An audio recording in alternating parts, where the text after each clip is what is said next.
अस्सलाम वालेकुम सत श्री अकाल जी। मैं हाँ तुहाडा होस्ट रिहान मलिक ते तुसीं इस टाइम जुड़े हो साडे यूट्यूब चैनल पंजाबी विचार दे नाल ते साडे नाल मौजूद ने इंडिया तो आए सिख यात्री विसाखी दी सैलीब्रेशन चल रही ते इन्हां नाल गलबात करदे हां। सत श्री अकाल जी। सत श्री अकाल जी। की नाम जी अपना दसो? मैं हरदेव सिंह संधू। अच्छा जी। पंजाब दे उधर दो हिस्से हो गए हुण, जिहड़ा अलग होया हरियाणा स्टेट च मैं रहना, सरसा जिला साडा। हाँ जी।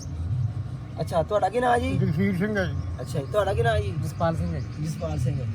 अच्छा बिल्कुल तुसीं किनवी फेरी है तुहाडी इत्थे पाकिस्तान? मैं जी तीसरी वारी आया। तीसरी वारी आए। मैं पहली वारी अज तो 10 साल पहलों तकरीबन 12 च आया सी ते फिर मैं पिछले साल 550 साल गुरु साहब के जन्मदिन ते आए सी ते हुण तीसरी वारी आए, मौका मिलिया। अच्छा इस पाकिस्तान तुहाडा ते काफ़ी एक्सपीरियंस हुण हो चुकिया इत्थे इत्थे दे लोकां दा किस तरह दा रहन सहन हैगा वा? किस तरह दे लोग सिख मुस्लिम भाईचारा किस तरह दा हैगा? सानू जिहड़ा पहली वारी तो लैके हुण तक जो असीं समझिया कि लोग बहुत प्यार करते हैं, लोगों च कोई इस तरह की गल नहीं है कि बेगानापन नहीं है।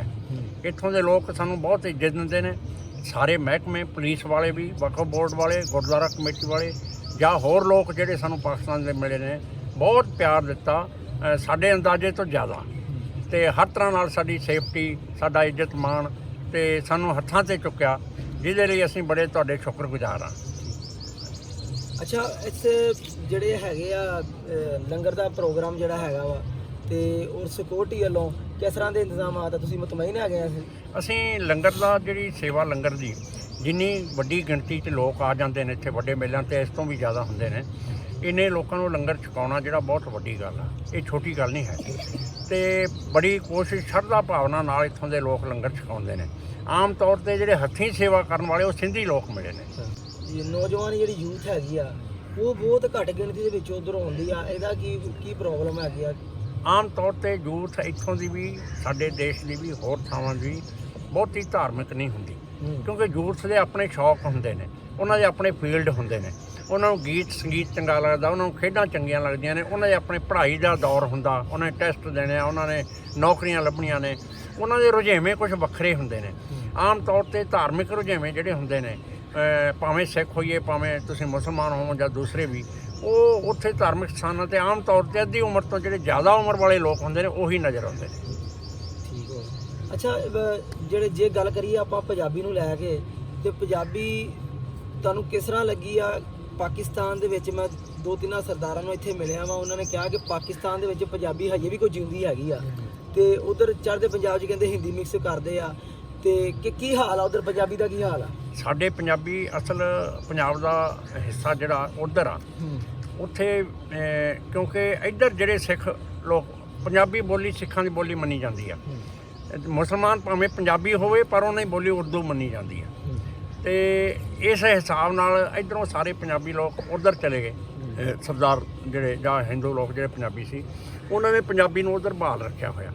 ਇੱਕ ਦੂਸਰਾ ਹੈ ਉਧਰ ਸਰਕਾਰੀ ਤੌਰ 'ਤੇ ਪੰਜਾਬੀ ਯੂਨੀਵਰਸਿਟੀਆਂ ਨੇ, ਇੱਕ ਪਟਿਆਲੇ ਸਪੈਸ਼ਲ ਪੰਜਾਬੀ ਯੂਨੀਵਰਸਿਟੀ, ਉਹਦਾ ਨਾਮ ਪੰਜਾਬੀ ਯੂਨੀਵਰਸਿਟੀ ਆ, ਬਾਕੀ ਗੁਰੂ ਨਾਨਕ ਦੇਵ ਯੂਨੀਵਰਸਿਟੀ ਅੰਮ੍ਰਿਤਸਰ ਆ, ਪੰਜਾਬ ਯੂਨੀਵਰਸਿਟੀ ਚੰਡੀਗੜ੍ਹ ਆ, ਬਹੁਤ ਸਾਰੇ ਕਾਲਜ ਨੇ, ਬੜੇ ਸਕੂਲ ਨੇ, ਹਰ ਸਕੂਲ 'ਚ ਹਰ ਸਬਜੈਕਟ 'ਚ ਇੱਕ ਪੰਜਾਬੀ ਵਿਸ਼ਾ ਹੁੰਦਾ ਅਤੇ ਉਹਨੂੰ ਬੜਾ ਚੰਗੀ ਤਰ੍ਹਾਂ ਪੜ੍ਹਾਇਆ ਜਾਂਦਾ।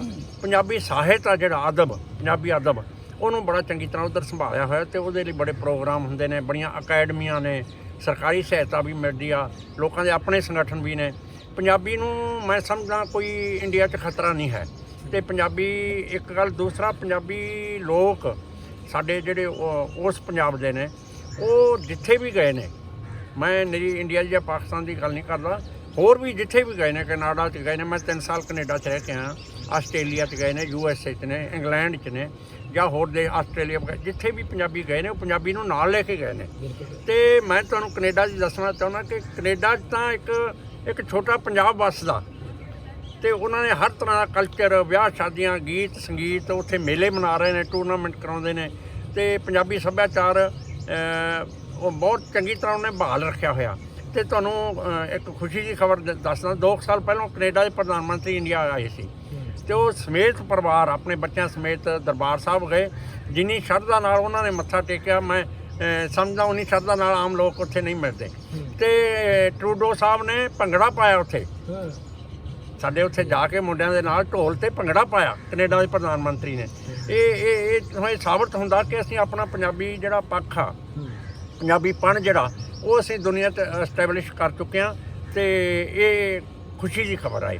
ਤੇ ਤੁਹਾਡੀ ਪੰਜਾਬੀ ਬਾਰੇ ਮੈਂ ਗੱਲ ਕਰਾਂ ਤਾਂ ਬਹੁਤ ਖੁਸ਼ੀ ਹੁੰਦੀ ਆ ਜਦੋਂ ਤੁਹਾਡੀ ਪੰਜਾਬੀ ਨੂੰ ਅਸੀਂ ਸੁਣਦੇ ਹਾਂ ਤੇ ਮੈਂ ਸਮਝਦਾ ਕਿ ਸਾਡੇ ਤੋਂ ਪਿਓਰ ਆ ਤੁਹਾਡੀ ਪੰਜਾਬੀ। ਸਾਡੀ ਪੰਜਾਬੀ 'ਚ ਥੋੜ੍ਹਾ ਜਿਹਾ ਜਿਵੇਂ ਸੰਸਕ੍ਰਿਤੀਕਰਨ ਹੋ ਗਿਆ ਉਹਦਾ, ਜਾਂ ਕੁਝ ਜ਼ਿਆਦਾ ਗੂੜ ਅਸੀਂ ਆਪਣੇ ਆਪ ਨੂੰ ਬਣਾ ਲਿਆ। ਤੇ ਤੁਹਾਡੀ ਪੰਜਾਬੀ ਜਦੋਂ ਸੁਣ ਕੇ ਨਾ ਜੀ ਕਰਦਾ ਤੁਹਾਨੂੰ ਜੱਫੀ ਪਾਉਣ ਨੂੰ। ਤੇ ਬੜੀ ਮਿੱਠੀ ਪੰਜਾਬੀ, ਅਸਲੀ ਸ਼ਬਦ, ਪੇਂਡੂ ਸ਼ਬਦ ਜਿਹੜੇ ਨੇ, ਧਰਤੀ ਨਾਲ ਜੁੜੇ ਹੋਏ ਸ਼ਬਦ ਨੇ ਜਿਹੜੇ, ਇਹ ਸਮਝ ਲਓ ਤੁਸੀਂ ਸਾਂਭੀ